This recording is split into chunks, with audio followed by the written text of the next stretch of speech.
Back in the late 70s, when the neon lights of Las Vegas pulsed with a wild, unrestrained energy, Paul the P arrived from the small coastal town of Champerico, Guatemala.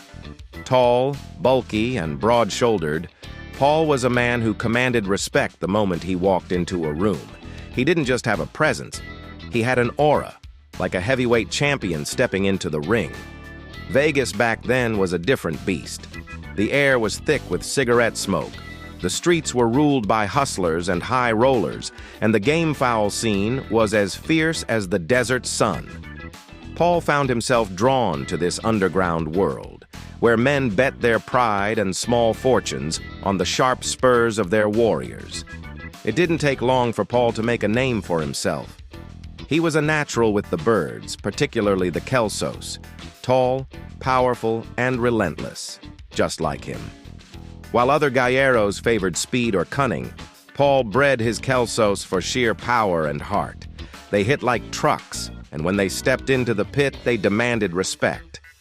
Word spread fast. Paul the P, the towering figure with a thick accent and a heart full of fire, had brought a new style to the game. His Kelsos became known for their unmatched strength and tenacity.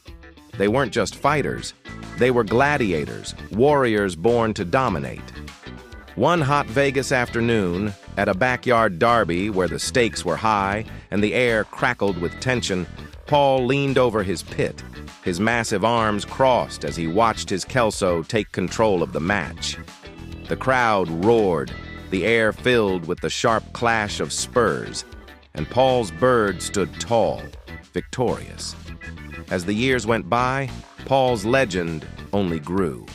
He became a fixture in the gallero circles, a living symbol of old-school toughness, grit, and American power. To this day, old-timers still whisper his name with a mix of respect and awe. Paul the P, the giant from Champerico, who turned the Vegas desert into his own personal coliseum.